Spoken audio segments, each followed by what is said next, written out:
Question number 11 अगर हम बात करें, दो स्टेटमेंट दे रखी है आपको, स्टेटमेंट बेस्ड वाले क्वेश्चन है। यू नो द ड्रिल, एक सही होगा, दोनों सही होंगे। ये फर्स्ट वाला सही होगा, सेकंड वाला गलत होगा, सेकंड वाला सही होगा, फर्स्ट वाला गलत होगा, या दोनों गलत होंगे। ठीक है, दो स्टेटमेंट दे रखी कार्बन क्रेडिट्स के बारे में ये क्वेश्चन है। तो इसके लिए मैं आपको 1 मिनट दे रहा हूँ, थोड़ा सोचना पड़ेगा ये क्वेश्चन आपको, राइट।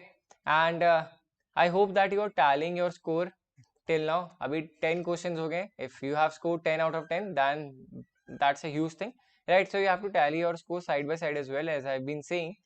ओके, सो अगर हम क्वेश्चन नंबर 11 के बारे में बात करें, कार्बन क्रेडिट्स स्टेटमेंट 1 में मैं बस रीड आउट कर रहा हूँ, अभी मैं आपको आंसर नहीं बता रहा।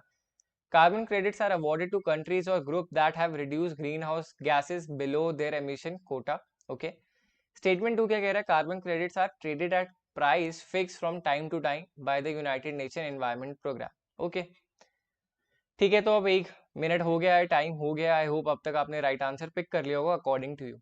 देखो, carbon credits are awarded to countries और group that have reduced green house gases below their emission quota, that is true. अगर हम बात करें carbon credit, this is not compulsory, ये कंपल्सरी नहीं है, अभी तक ये वॉलंटरी इन नेचर है। जो ये कार्बन क्रेडिट मिलके किस किस को सकता है, this can be awarded to nation, industries and group. Nation को अवार्ड करा जा सकता है, इंडस्ट्रीज को अवार्ड करा जा सकता है। तो होता क्या है कि अगर आप हर एक नेशन को एक अलॉट कर रखा है कि आप इतना ही कार्बन एमिट कर सकते हो, अगर आप कार्बन एमिट कम करते हो, ठीक है, तो एक कार्बन क्रेडिट में कितना होता है, 1 टन ऑफ CO2 होता है। And other green house gases भी होती हैं। तो 1 carbon credit is equal to 1 ton of CO2। अगर आप एक कार्बन क्रेडिट बचा लेते हो तो फिर उसको आप ट्रेड कर सकते हो with other nation. Let suppose अगर हम बात करें, दो नेशन है A एंड B। ए अपने जो कार्बन एमिशंस है ग्रीन हाउस गैसेस के, वो एमिशन कोटा से कम कर रहा है, राइट। बी जो है वो ज्यादा कर रहा है, तो बी जो है इनसे कार्बन क्रेडिट खरीद लेगा, सो दे विल गेट रिवॉर्डेड, इनको पैसे मिल जाएंगे। एंड द बी कंट्री, उनका कार्बन क्रेडिट भी स्कोर भी बेटर हो जाएगा, इंप्रूव हो जाएगा। ओके, अगर हम बात करें इंडस्ट्री पर्सपेक्टिव से, तो अगर दो इंडस्ट्रीज है, एक इंडस्ट्री का कार्बन क्रेडिट का स्कोर जो है, they are not fully utilising the carbon credit score, तो ये जो अमाउंट मिलता है जो हम जो ट्रेड कर रहे हैं, एक इंडस्ट्री दूसरी इंडस्ट्री से कार्बन क्रेडिट ट्रेड कर रही है, और उसके बदले में जो पैसा मिलता है उनको, they can utilise that money to actually build more forest और मोर ग्रीनरी अराउंड। ठीक है, तो वहां पे वो फंड यूटिलाइज करा जाता है। So these are the two statements, both of them are true and both statement 1 and 2 are correct. ठीक है, तो ये अवॉर्ड करी जाती है टू कंट्रीज और group that have reduced green house gases below their emission quota, और ये ट्रेड करा जाता है price fix from time to time. ऐसा नहीं है कि इसको एक बार कर दिया, because cost of carbon as we speak, जो ग्रीन हाउस गैसेज है बहुत ज्यादा प्रॉब्लम कर रही है, डिफरेंट नेशंस में डिफरेंट हार्मफुल इम्पैक्ट देखने को मिल रहा है।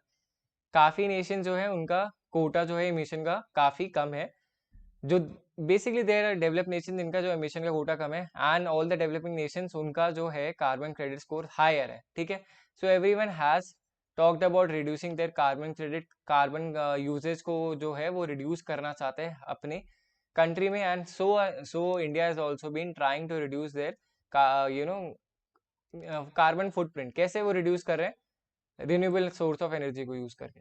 Okay, now if we talk about next question, question number 12, which of the following UN conferences summit adopted the program of action for sustainable development। ठीक है, तो फिर आपसे ये पूछा है कि which of the following UN conference and summit adopted the program of action for sustainable development। ये मैंने पहले भी बताया आपको, बस ये अभी मैंने इसी वीडियो में बताया था एग्जैक्टली, तो फिर तभी मैं I will give you 30 seconds to pick the right answer कि कौन से यूएन कॉन्फ्रेंस से समिट में अडॉप्ट करा था programme for action for sustainable development. ठीक है, Stockholm conference, Rio de Janeiro conference, Johannesburg summit, Ahmedabad conference. ठीक है, अहमदाबाद कॉन्फ्रेंस में COP13 के बारे में बात करी गई थी। COP13 के बारे में अगर आपको नहीं पता है तो मेरी डेफिनेटली वीडियो चेकआउट करना। स्टॉकहोम कॉन्फ्रेंस में हमने इन्वायरमेंटल डिसीजंस के बारे में बात करा था, हमें इन्वायरमेंटल पे इम्पैक्ट्स के बारे में बात करी थी। तो स्टॉकहोम कॉन्फ्रेंसेस में हमने उसके बेसिक के बारे में बात करी थी। रियो डी जेनेरियो कॉन्फ्रेंस में हमने पहली बार बात करी थी कि हमें सस्टेनेबल डेवलपमेंट के थ्रू आगे प्रोसीड करना है। So option 2 would be the right answer for this question. ठीक है, मूव करते हैं अपने नेक्स्ट क्वेश्चन पे, question number 13। Biological hotspot refers to, ठीक है, ये भी एक इंपॉर्टेंट क्वेश्चन है and this is basically testing your knowledge. As I said, this is all about testing your knowledge. क्या है biological hotspot? 30 second for you to attempt this question and then I will tell you the right answer. Biological hotspot के बारे में पूछा जा रहा है। Not so difficult thing if you are from you know environmental science background, तो अगर आपको पता है ये एनवायरमेंटल स्टडी करी है तो बायोलॉजिकल हॉटस्पॉट के बारे में पता होगा, राइट। तभी मैंने ये वहाँ पे नहीं करा था in like in are last question, जब जिसमें हमारे पास बायोलॉजिकल हॉटस्पॉट से रिलेटेड जो इंडिया में है प्लेसेस, उससे रिलेटेड क्वेश्चन आया था, right. And one more important thing, जब हमने बायोलॉजिकल हॉटस्पॉट के बारे में बात करी थी, जहाँ पे हमने पिक करा था कि central India is not a part of biological hotspot, उसे नहीं कंसिडर करा जाता। Instead Himalayas is one of the region of biological hotspot, तो this is also concern biological hotspot region. ठीक है, 30 seconds are up for your question number 30। फिर अगर हम बात करें कि बायोलॉजिकल हॉटस्पॉट रेफर किसे करते हैं, इंपॉर्टेंट स्पॉट फ्रॉम बायोलॉजिकल नहीं, spot where environmental has reach dangerous level, place where temperature is very high, place where biodiversity is very safe. So from this you can pick the right answer for this question is option number 2, spot where environment has reached dangerous level। इसको हम बोलते हैं biological hotspot, कि वहाँ पे जो species है वो endangered कैटेगरीज में है, अगर उनको प्रोटेक्ट नहीं करा तो दे विल गो एक्सटिंक्ट। ठीक है, और जो उनकी 30% ऑफ जो ओरिजिनल स्पीसीज थी या नेचुरल वेजिटेशन था, that has gone extinct already, जो अभी ऑलरेडी एक्सटिंक्ट हो गया, तो इसको हम बायोलॉजिकल हॉटस्पॉट बोलते हैं कि these are the areas which are in danger. और अगर इसमें बात करें एंडेंजर्ड स्पीसीज है, अगर इनको प्रोटेक्ट नहीं करा, ये रेड जोन में आती है, IUCN में ये रेड कैटेगरी में आती है, अगर इनको प्रोटेक्ट नहीं करा गया तो you know they will go extinct. ठीक है, 4 जगह है बायोलॉजिकल हॉटस्पॉट, अगर हमने बात करी सुंदरबन है हमारा, हिमालयस है हमारा, ठीक है, वेस्टर्न घाट्स है, तो ये सारे हमारे बायोलॉजिकल हॉटस्पॉट है हमारे नेशन में, ग्लोबली काफी, हमारे नेशन में ये 4 है। Okay, moving on to the question number 14, right. अगर मैं बात करूं options, I will read you out अगर आप नहीं पढ़ पा रहे हो। The environmental protection act 1986 was a result of India commitment to take appropriate action for the protection and improvement of environment at the, आपको 4 ऑप्शन दिए गए। पहली बात, हम क्वेश्चन थोड़ा आराम से पढ़ते हैं। एनवायरमेंटल प्रोटेक्शन एक्ट इंडिया ने 1986 में लॉन्च करा था। एक 1986 में इंडिया ने अपनी कमिटमेंट दिखाई थी कि हम भी एनवायरनमेंट को प्रोटेक्ट करना चाहते हैं, इंप्रूव करना चाहते हैं। पहली बात तो ये 1985, पहला ऑप्शन जो है 1985 Vienna convention for protection of ozone layer. Second है convention on long range trans boundary air pollution 1983, convention on international trade in endangered species 1975, United Nation and conference on human environment Stockholm 1972। तो 4 option दे रखे हैं, आपको ये बताना है इन चारों में से इंडिया का जो एनवायरमेंटल प्रोटेक्शन एक्ट है वो किस कमिटमेंट का रिजल्ट है। 1985 Vienna, 1983 trans boundary air pollution, 1975 convention on international trade, तो और जो हमारा लास्ट ऑप्शन है United Nation and conference on human environment Stockholm 1972। Okay, तो आपको you have to pick the right answer according to you. आपको ये बताना है कि क्या होगा, एनवायरमेंटल प्रोटेक्शन एक्ट किस रीजन से इंडिया ने फॉलो अप करा था, क्या रीजन है कि इंडिया ने 1986 में इसको टेक ऑन करा। ठीक है, तो I think I have given you enough time to think. United Nation and conference on human environment, जो स्टॉकहोम कॉन्फ्रेंस के बारे में हम अभी तक इतने सारे ऑप्शंस में देख रहे थे। So this was one of the first biggest environmental meetings जिसको United Nation conference on human environment करी गई थी, राइट। तो इंडिया का जो एनवायरमेंटल प्रोटेक्शन एक्ट है 1986, that is based upon the commitment that India gave in Stockholm conference 1972। ठीक है, तो ये तभी हुआ था। ओके, क्वेश्चन नंबर 14 का this is the right answer. Okay, moving on to question number 15, in which states is Western Ghat is spread? Okay, in which state is Western Ghat is spread and known for its rich biodiversity? तो अगर हम बात करें कि किस states में western घाट spread है, right. और अगर देखो मेरी जो मैप की ड्राइंग है वो इतनी अच्छी नहीं है, तो आप ये समझ लो ये वेस्टर्न घाट है। तो आपको ये बताना है कि कहाँ स्प्रेड है और कौन कौन सी स्टेट्स में है, और इन्हीं ऑप्शन से बताना है, ठीक है। So you have to pick the right option according to this question, right. आपकी नॉलेज में हो सकता है एक दो स्टेट्स और भी हो या नहीं हो, so that is up to you, but आपको ऑप्शन से पिक करना है राइट आंसर, ठीक है। So I give you 30 second for this question as well. Western Ghat है, वेस्टर्न स्टेट्स वेस्टर्न साइड से ही होगा। आपको थिंक करना है, सोचना है कि कहाँ कहाँ कहाँ पे जो हो सकता है वेस्टर्न घाट्स का एरिया, ठीक है। अगर आप गेस कर दोगे you can definitely pick the right answer. Difficult नहीं है क्वेश्चन, बस यू हैव टू थिंक कि वेस्टर्न घाट्स कहाँ पे होंगे, लोकेट कहाँ पे करना है। अगर मैं बता दूं वेस्टर्न घाट्स यहाँ के एरिया पे होंगे, तो आपको बताना है कि कौन कौन सी स्टेट्स लाया करती हैं इस एरिया पे, वेस्टर्न कोस्ट पे कौन कौन सी स्टेट्स जो है वो टच करती हैं, ठीक है। थोड़ा एक ये this is very interesting question, और काफी इंटाइसिंग क्वेश्चन है, जिससे आपकी it's not about cramming, but ये आपकी नॉलेज टेस्ट कर रहे हैं यहाँ पे, right. So these questions are very interesting, ऐसे क्वेश्चंस काफी इंटरेस्टिंग होते हैं, ठीक है। क्वेश्चन नंबर 15 की हम बात करें, okay. So your time is up. तो देखो अगर इसमें सही आंसर मेरे को जो पिक करना है that is Maharashtra, Karnataka, Kerala. But ये तीन स्टेट्स के अलावा भी और स्टेट्स है, जैसे अगर हम बात करें गोवा, हमारी गोवा है, तमिलनाडु भी है, एंड गुजरात भी है, okay. So there are other states as well जहाँ पे वेस्टर्न घाट स्प्रेड हो रखा है।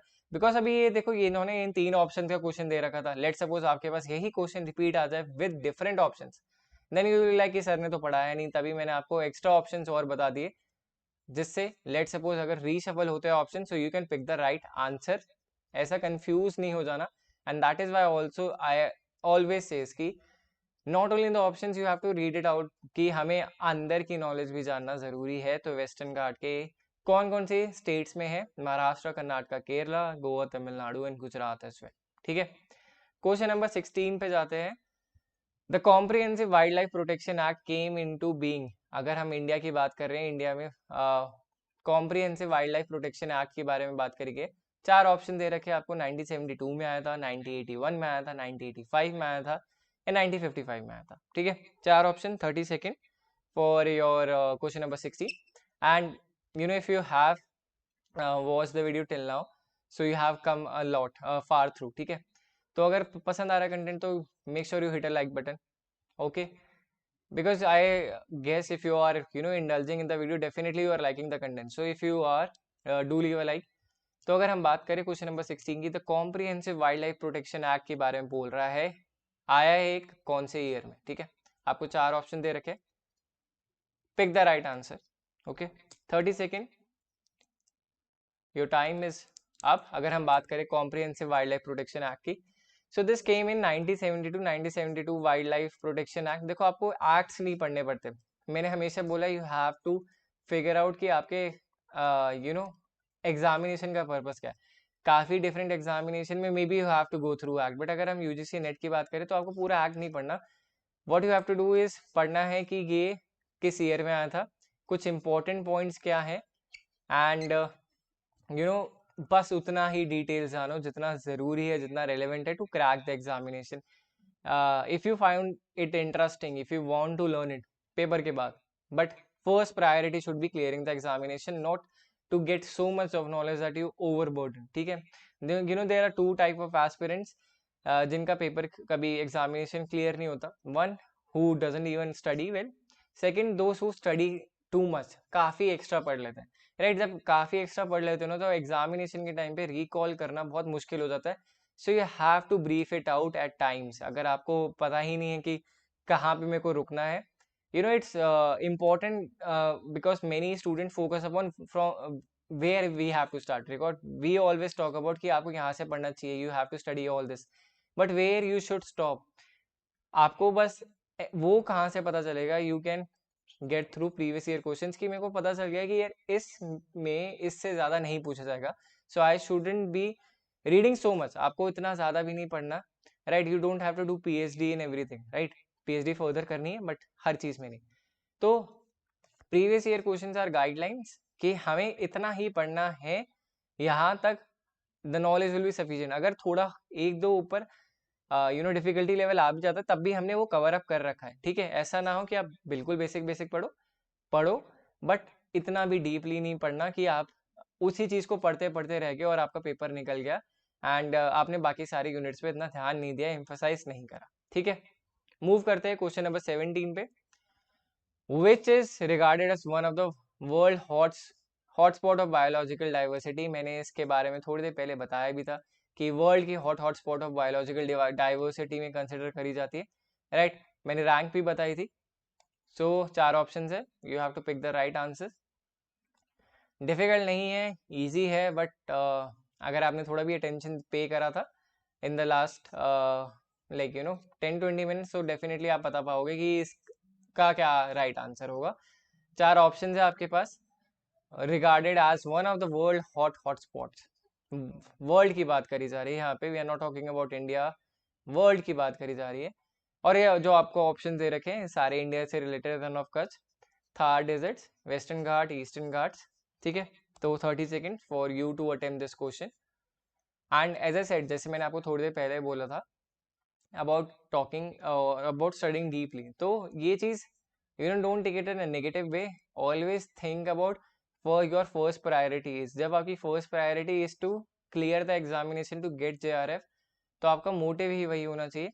एक्स्ट्रा स्टडी हेल्प्स, ऐसा नहीं है कि हेल्प नहीं करती, but extra study shouldn't be overburdening. जब आपके पास टाइम कम है, you have to be an smart aspirant rather than doing things what a normal aspirant will do with huge abundant time, ठीक है। तो दोनों में डिफरेंस है। स्मार्ट स्ट्रैटेजी फॉलो करना एट टाइम बहुत इंपॉर्टेंट हो जाता है, आप ओवरबर्डन नहीं करना चीज़ों को, that is what my advice is.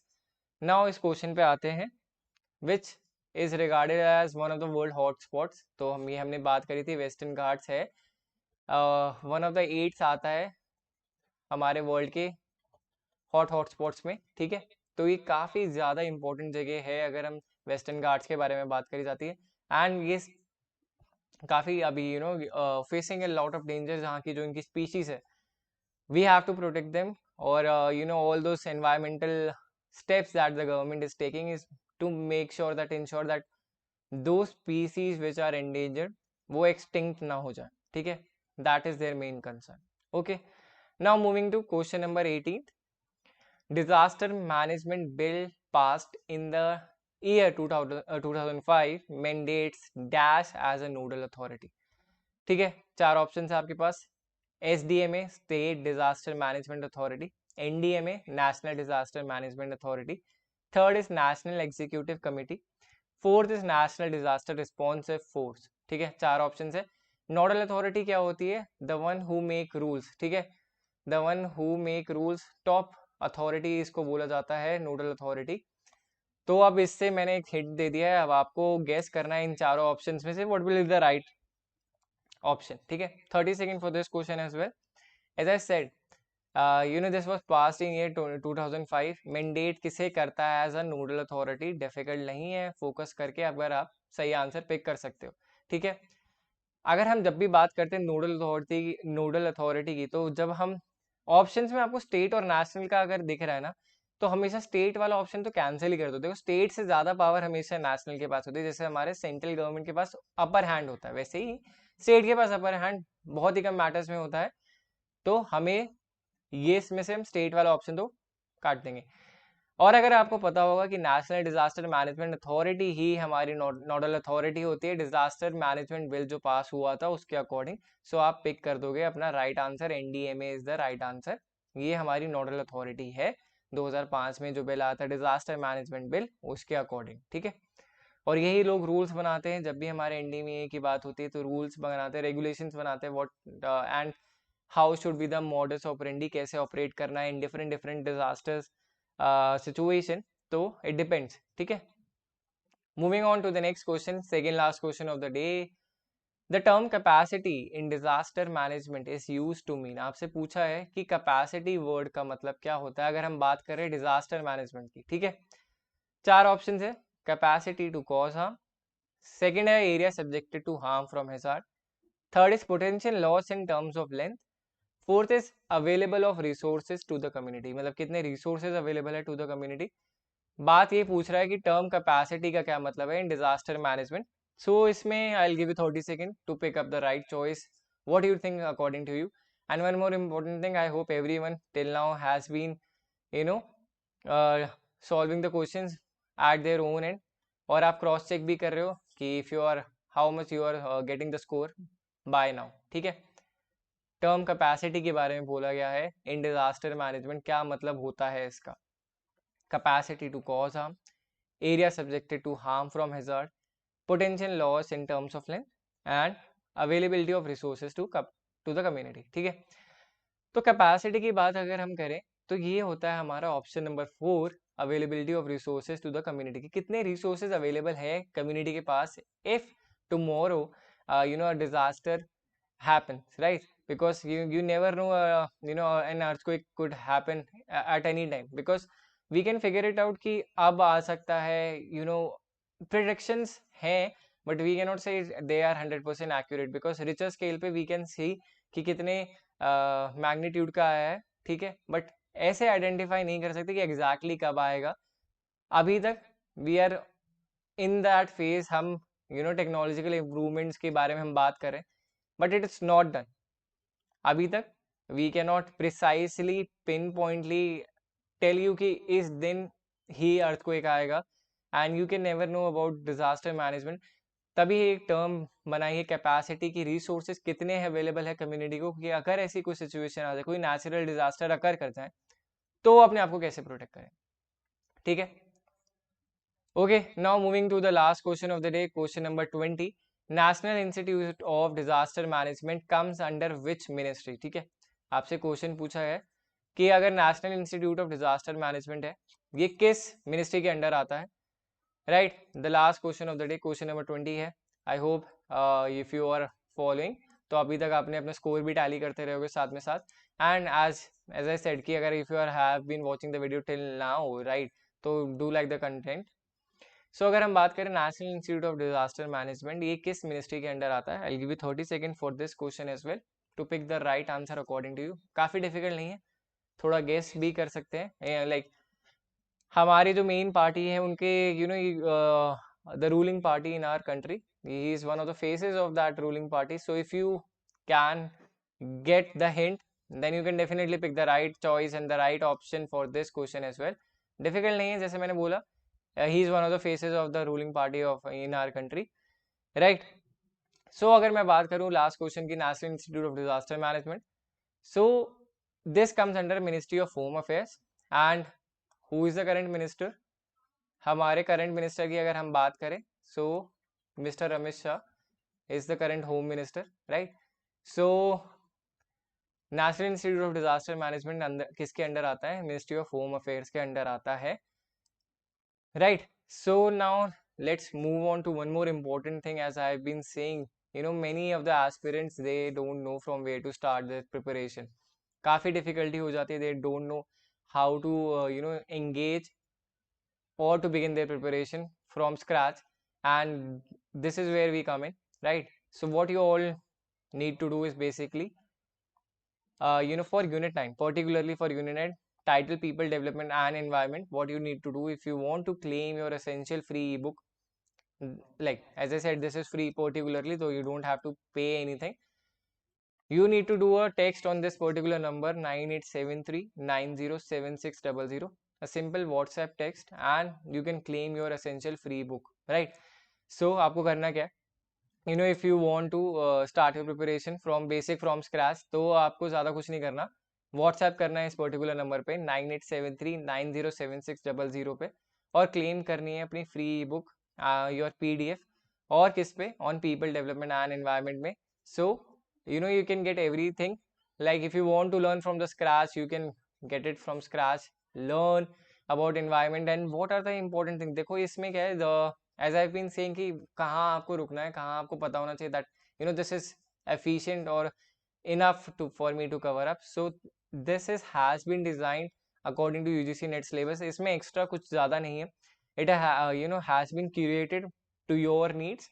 So this is how it is very big important for you guys to know, and as I said it's free, so no harm in getting and claiming one free ebook. ठीक है, तो काफ़ी difficult नहीं है, जैसे मैंने बोला बस इस नंबर पे व्हाट्सएप करना है, क्लेम करना है अपनी ई बुक, जिससे you can start your preparation journey. And those who are learning from scratch, उनके लिए ये काफ़ी इंपॉर्टेंट बन जाता है। और जैसे मैंने इसमें ये भी बोला कि बहुत रिफाइंड है, बहुत क्यूरेटेड है, आपके एग्जामिनेशन से ही बेस्ड है, कुछ एक्स्ट्रा भी नहीं है। और इसमें कुछ प्रैक्टिस क्वेश्चंस भी हैं कि अगर आप let suppose if you want to practice something, so इसमें प्रैक्टिस क्वेश्चंस भी है। Okay,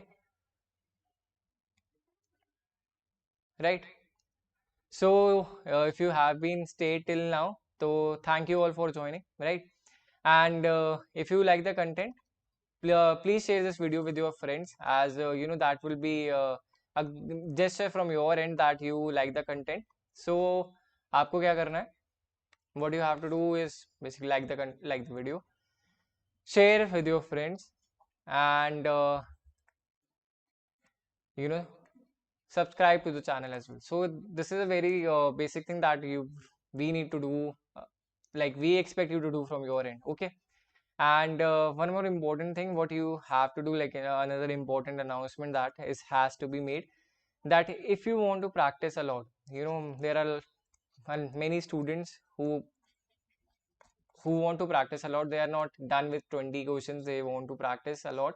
So what they can do is basically download the Talent Bazer app from the Play Store. The link for the same will be mentioned in the description below, and it's free, it's no charges for that. So you can attempt mock test for free, and you can test your preparation, right? Test your preparation, test your journey, test your preparation journey, and how much you think you are closer to crack UGC NET JRF. So that is all dependent upon how many mock tests you attempt. I have been saying that mock tests have their own priority and have to be prioritized as well. So if you like the content, do leave a like, and you have to share the video with your friends as well. And one more important thing, that you have to subscribe to the channel and hit the bell icon, so whenever I come up with the next video, so you get notified for the same. ठीक है, और download कर लेना Talent Bazer की app from the Play Store. The link for the same will be mentioned in the description below. ठीक है, so thank you all for joining. We'll meet you in the next class.